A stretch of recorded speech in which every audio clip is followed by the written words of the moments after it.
देश मेरा जल रहा है, आग लगी है सीने में, खुदा सब व्यस्त है, भूत गरीब का पीने में। राम मंदिर बाबरी का पक्ष नहीं मैं लाया हूँ, घायल भारत चीख रहा है, चीख सुनाने आया हूँ। घायल भारत चीख रहा है, चीख सुनाने आया हूँ। मुझे तन चाहिए न मन चाहिए, बस अमन से भरा ये वतन चाहिए। जब तक जिंदा हूँ मातृभूमि के लिए, जब तक जिंदा हूँ मातृभूमि के लिए, और जब मरूं तो तिरंगा कफन चाहिए, और जब मरूं तो तिरंगा कफन चाहिए। माननीय मुख्य अतिथि, आदरणीय प्राचार्य महोदय, शिक्षकगण और मेरे प्यारे आप सभी को मेरा प्यार भरा नमस्कार। सबसे पहले आप सभी को स्वतंत्रता दिवस की, आज हम सभी यहाँ इस पावन तिरंगे के नीचे देश के 77वें स्वतंत्रता दिवस का महोत्सव मनाने के लिए एकत्रित हुए हैं। यह स्वतंत्रता दिवस केवल एक पर्व ही नहीं, बल्कि हर भारतवासी के लिए गर्व और सम्मान की बात है। दोस्तों, हमें यह नहीं भूलनी चाहिए कि हमें यह आजादी कैसे मिली, और आज के दिन हमें उन स्वतंत्रता सेनानियों को याद कर सलाम करना चाहिए जिन्होंने अपने देशवासियों के लिए अपना कीमती जीवन बलिदान दे दिया। इन कुर्बानियों के बदौलत ही आज हमें ब्रिटिश शासन से सैकड़ों साल बाद आजादी मिली। आजादी की कभी शाम न होने देंगे, शहीदों की कुर्बानी बदनाम न होने देंगे। बची हो जो एक बूंद भी गर्म लहू की, तो बची हो जो एक बूंद भी गर्म लहू की, तो भारत माँ का आंचल नीलाम न होने देंगे, भारत माँ का आंचल नीलाम न होने देंगे। हमारे देश में सन 1857 में स्वतंत्रता का सबसे पहला संग्राम शुरू किया गया था, जिसमें कि हजारों नागरिकों ने अपना बलिदान दिया। इसके पश्चात आजादी के आंदोलन ने जोर पकड़ा, और इसी का परिणाम रहा कि हमारे देश को 15 अगस्त 1947 को आज गुलामी की आजादी मिली। तभी से प्रत्येक वर्ष हमारे प्रधानमंत्री द्वारा लाल किले पर तिरंगा झंडा फहराया जाता है, राष्ट्रगान गाया जाता है।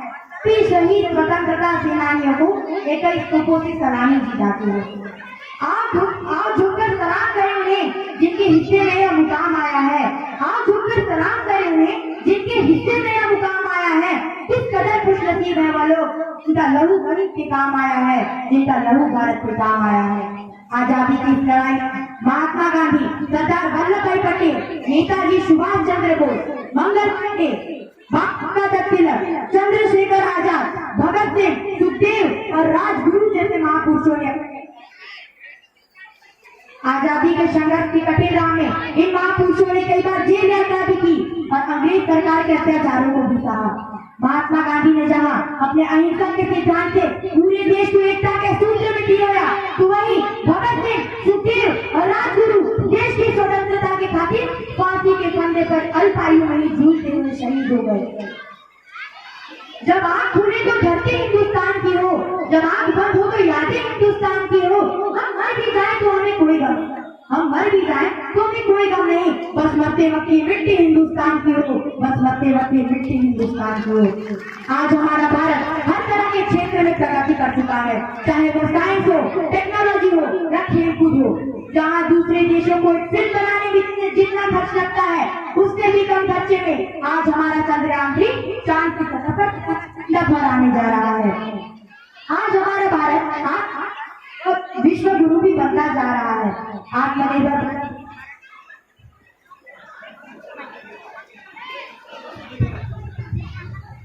आत्मनिर्भर भारत के उदाहरण की बात करें तो भारत ने वैश्विक महामारी कोरोना का टीका बनाकर पूरे विश्व को यह संदेश दे दिया कि भारत कुछ भी कर सकता है। 3 रंग का नहीं ये वस्त्र, यह भारत की शान है, हर भारतीय के दिलों का स्वाभिमान है। यही है गंगा, यही है हिमालय, यही हिंद की जान है, और 3 रंगों में रंगा हुआ ये अपना हिंदुस्तान है, ये अपना हिंदुस्तान है। दोस्तों, आज हम जिस तिरंगे की छांव में खड़े हैं, वह हमें जीवन जीने के सही तरीके सिखाता है। इस तिरंगे में सबसे ऊपर दिखने वाला केसरिया रंग हमारे देश की ताकत व साहस का प्रतीक है। वहीं बीच में सफेद रंग शांति, सद्भावना और सभी धर्मों का सम्मान करना सिखाता है। इस तिरंगे पर सबसे निचली पट्टी पर हरा रंग हमारे देश की विकास और समृद्धि का प्रतीक है। इस झंडे में बीच में बना अशोक चक्र हमें निरंतर आगे बढ़ने के लिए प्रेरित करता है। हमारे भारत देश की संस्कृति को उसके झंडे में साफ साफ देखा जा सकता है। किसी को लगता है हिंदू खतरे में है, तो किसी को लगता है मुसलमान खतरे में है, किसी को लगता है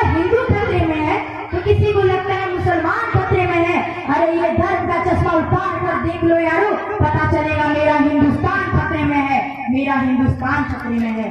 आजादी मिलने के इतने वर्षों बाद भी आज हमारा भारत अपराध, भ्रष्टाचार, हिंसा, आतंकवाद, गरीबी और जात पात जैसी समस्याओं से लड़ रहा है। हम सभी को एकजुट होकर इन समस्याओं का सामना करना होगा। अपने देश पर किसी भी प्रकार का कोई आंच न आए और देश की सुरक्षा पर कोई खतरा न हो, इसके लिए देश के सभी धर्मों एवं वर्गों को अनेकता में एकता दिखानी होगी और देश को आगे बढ़ाना होगा, क्योंकि अपराधियों और भ्रष्ट नेताओं से देश का न कभी भला हुआ है और न कभी होगा। दोस्तों, भारत पाकिस्तान की जंग बहुत लंबे समय से चली आ रही है। पाकिस्तान अपने आतंक के बल पर हमारे भारत देश पर अपना अधिकार जमाना चाहता है। लाख कोशिश करने के बाद भी पाकिस्तान सुधरने का नाम ही नहीं ले रहा। तो पाकिस्तान यह कान खोल के सुन ले कि अब की जंग छिड़ी तो सुन ले, नाम निशान नहीं होगा। कि अब की जंग छिड़ी तो सुन ले, नाम निशान नहीं होगा। कश्मीर तो होगा लेकिन पाकिस्तान नहीं होगा। कश्मीर तो होगा लेकिन पाकिस्तान नहीं होगा। ये आवाज, ये एटम बम पर हिम्मत कौन दिखाएगा? इन्हें चलाने को क्या बोला बाप तुम्हारा आएगा। अपनी चिंता मत कर, चेहरे का ख्याल बदल देंगे। इतिहास की क्या हस्ती है, पूरा भूगोल बदल देंगे। हम वह बादल नहीं जो गरज कर शोर मचाते हैं, हम वह है जो बिन गड़गड़ाहट में ही बरस जाते हैं। पाकिस्तान, तुझे क्या लगता है हम कुछ नहीं कर सकते? हम भारतीय वह है जो तेरी हालत पर तरस खाते हैं। हम भारतीय वह है जो तेरी हालत पर तरस खाते हैं। दोस्तों, जैसा कि हम सभी जानते हैं, जब से हमारा भारत देश स्वतंत्र हुआ है, हमारे देश के युवा कहीं न कहीं पर भ्रष्ट होते जा रहे हैं, क्योंकि युवाओं का भी देश निर्माण में बहुत हाथ होता है। और अगर स्वतंत्रता दिवस पर हम युवाओं की बात न करें तो ये स्वतंत्रता के प्रति गद्दारी होगी। इसलिए मैं युवाओं के लिए भी दो शब्द कहना चाहूंगा कि जमाने भर में मिलते हैं आशिक कई, मगर वतन से खूबसूरत कोई सनम नहीं होता। जमाने भर में मिलते हैं आशिक कई, मगर वतन से खूबसूरत कोई सनम नहीं होता। नोटों में लिपट कर, सोने में सिमट कर मरे हैं कई लोग, मगर तिरंगे से खूबसूरत कोई कफन नहीं होता। मगर तिरंगे से खूबसूरत कोई कफन नहीं होता। दोस्तों, आजादी का मतलब वही समझ सकता है जिसने कभी गुलामी सही है। हम सब कितने भाग्यशाली हैं कि हमें स्वतंत्र भारत में जन्म मिला, परंतु यह आजादी हमें मुफ्त में नहीं मिली। इस आजादी के बदले ना जाने कितने नौजवान शहीद हुए हैं। लेखी लिखने वाले ने तूने कैसा दिन दिखलाया है, आज फिर किसी माँ के आंखों से सैलाब फिसल कर आया है। जो माँ बुलाती थी हर रोज अपने बेटे को घर, जो माँ बुलाती थी हर रोज अपने बेटे को घर, आज उसका बेटा घर तिरंगे में लिपट कर आया है। आज उसका बेटा घर तिरंगे में लिपट कर आया है। दोस्तों, जब एक नौजवान देश की रक्षा के लिए बॉर्डर पर जाता है तो केवल एक ही जवान नहीं, उसके बूढ़े माँ बाप के सपने, चूड़ी, मंगलसूत्र भी उसके साथ जाते हैं और कई हसरतें भी। महोदय, इधर तो उस दिन भर गया जब एक बूढ़ी माँ अपने शहीद हुए बेटे के चिथड़े शरीर को देखकर बोली कि साहब, आप तो भट्टी में गेंच भी कम नहीं लेते, मैं आधा शरीर कैसे ले लूं?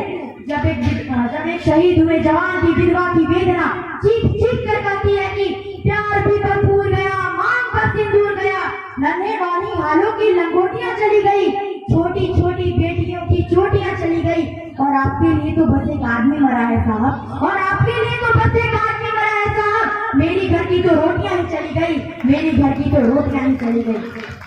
दोस्तों, जब एक नौजवान शहीद होता है तो केवल एक परिवार नहीं होता, बल्कि वह इंसान होता है जो शहादत के मायने समझता है। वह नागरिक होता है जो अपने देश के प्रति प्रेम रखता है।